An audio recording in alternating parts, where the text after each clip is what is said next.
Our top focus story now. In a significant development, the United States of America has dropped the GBU-43, or what is otherwise known as the mother of all bombs, on an ISIS target in Afghanistan. The bomb was dropped at 7 p.m. local time in Afghanistan and is the biggest non-nuclear bomb which explodes in mid-air to cause maximum damage on a very large area. This is the first time that this bomb has been used in battle. According to U.S. officials, the target was an ISIS cave and tunnel complex in the Achin district of the Nangarhar Province there in Afghanistan. The White House Press Secretary Sean Spicer in a press briefing said, and I quote, "The United States takes the fight against ISIS very seriously, and in order to defeat the group, we must deny them operational space," which we did. The strike targeted a system of tunnels and caves that ISIS fighters used to move around freely. Unquote. Well, after the bomb was dropped, the United States President Donald Trump hailed it as another successful job. But former Afghan President Hamid Karzai condemned the use of the Moab in Afghanistan and said that this was not a war on terror, but the inhuman misuse of Afghanistan as a testing ground for new and dangerous weapons. We are so proud of our military, and it was another successful event. We have the greatest military in the world, and they've done a job as usual. So we have given them total authorization, and that's what they're doing. And frankly, that's why they've been so successful lately. If you look at what's happened over the last 8 weeks and compare that really to what's happened over the last 8 years, you'll see there's a tremendous difference, So we have incredible leaders in the military, and we have incredible military, and we are very proud of them, and this was another very, very successful mission. Around 7 p.m. local time in Afghanistan last night, the United States military used a GBU-43 weapon in Afghanistan. The GBU-43 is a large, powerful, and accurately delivered weapon. We targeted a system of tunnels and caves that ISIS fighters used to move around freely, making it easier for them to target U.S. military advisors and Afghan forces in the area. The United States takes the fight against ISIS very seriously, and in order to defeat the group, we must deny them operational space, which we did. The United States took all precautions necessary to prevent civilian casualties and collateral damage as a result of the operation. Well, in fact, let's open this up now. Gautam Mukherjee, senior journalist, is joining us live in our studios. Welcome to the program, Mr. Mukherjee. Also with us is Shiv Shankar Mukherjee, former diplomat. He joins us live from Delhi. But I want to first quickly go across to Ashish Singh, assistant editor, who is joining us live as well. Ashish, what's the latest update that you're getting on the United States strike? That, of course, was reported late last night. But what's the latest update that you're getting from on ground there?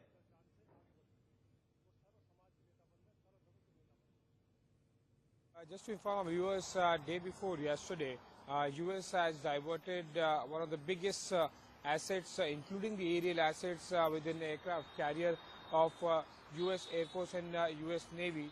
That certainly is to basically continue their power projection. The message will certainly go to North Korea as well. But apart from North Korea, there are at least 2 to 3 different countries that U.S. would be directly sending this message simultaneously to.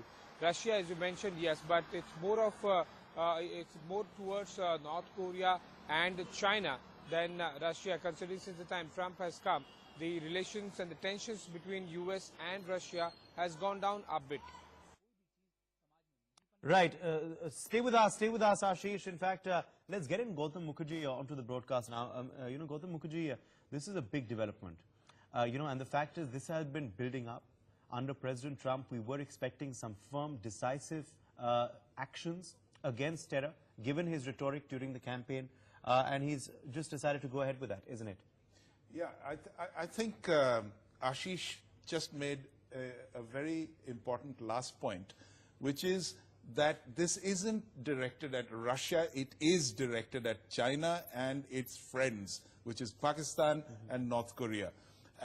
Afghanistan, that these caves needed such a bomb to degrade them is an engineering fact. Yeah. And maybe they will use it more, if required, in this area, precisely to degrade the caves, which have caused a lot of casualties, both on the Afghanistan side and so on.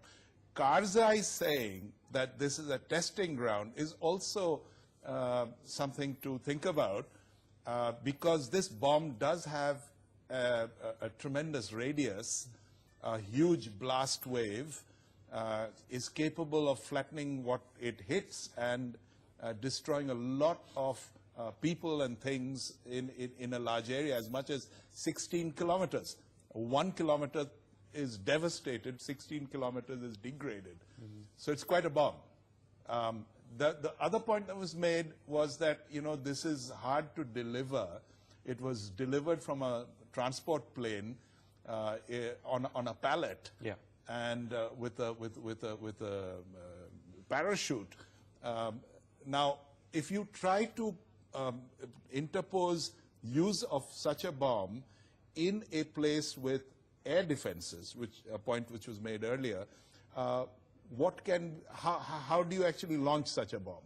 If you launch it from very on high, then will the air defenses blow it up in midair? And if they do, will it still cause substantial damage, given that it is such a huge bomb? Yeah. And if there are a cluster of these bombs, then what happens? So a lot of issues are being raised. Yeah. This isn't a one-off. It's not a one-off, and that's why, of course, it's interesting, as you said, that Hamid Karzai has made that statement, of course. Shiv Shankar Mukherjee, come in here, because the fact is that this is a big development. It's the largest non-nuclear bomb that America has in its arsenal. They've taken it, they say, after they got credible intelligence on the ISIS in Afghanistan and on the area being used as a tunnel for terror activities. Of course, Gautam Mukherjee is saying that it's not a one-off incident. You can see this, reiterate itself, and the target, of course, is North Korea, Pakistan, and China, clearly.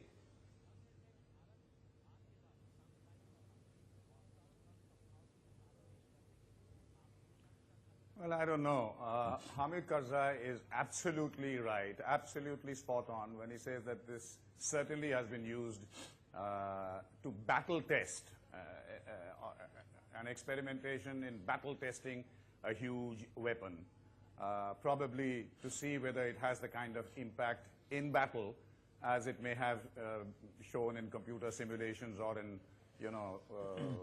the development of the bomb. Whether it can be used in other situations in Afghanistan or in the Middle East, perhaps. Now, as far as Pakistan and China and North Korea are concerned, listen, I mean, please, I'm uncomfortable with the kind of parallels that are being drawn. Number one, if the U.S., I can guarantee you, will not start sending transport planes to drop the mother of all bombs on North Korea. The simple reason being, North Korea has nuclear weapons. They may not have a missile to land to hit the U.S. with a nuclear weapon warhead, but they certainly have it for South Korea and for Japan.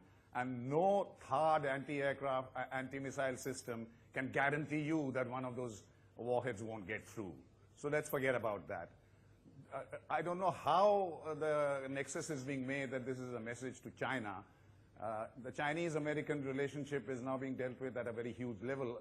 A bomb that's delivered in an ISIS-infested area, no matter how large it is, I don't think is going to impress the Chinese or make it depart from, cause a drastic change in strategy among the Chinese. And as far as Pakistan is concerned, there I'm in total opposition to what was being said. Just yesterday, the US has actually voted a higher military and economic package for Pakistan. So what kind of message is that? Every time Pakistan thumbs its nose at America, be it Osama bin Laden and his protection, be it the Haqqani network, which Pakistan offers safe haven to, in spite of the fact that the hidden military aid that it gets, is contingent upon not offering safe haven to the Haqqani network and not supporting the Haqqani network by name. In spite of that, the amounts have gone up because Pakistan is still useful to the United States in view of its need for Afghanistan and the Afghan scenario. Gautam Mukherjee coming in. So I don't think this dropping of a huge bomb in Afghanistan is a message to Pakistan that we are coming after. Ambassador Mukherjee, I would like to state that, allocations of aid or money to Pakistan follows a number of narratives. One of them is that the government, such as it is, and the Pakistan Army nexus, is worth preserving because the alternative is utter chaos and possibly a lot of warlords wandering about looking for nuclear bombs, etc., a kind of a Armageddon scenario. So certain amount of money at all times to keep them from, completely dissociating with America, going completely into Pakistani hands. Okay. Now, having said that, as far as North Korea is concerned, Ambassador, you just said that they have nuclear weapons. Well, if they do, it isn't self-developed. Those are Chinese nuclear weapons, which are ready-made and parked there, along with Chinese troops and operators to work it. One of the messages yesterday was that Pyongyang said that I will test a nuclear weapon, and America said, I will not let you do that.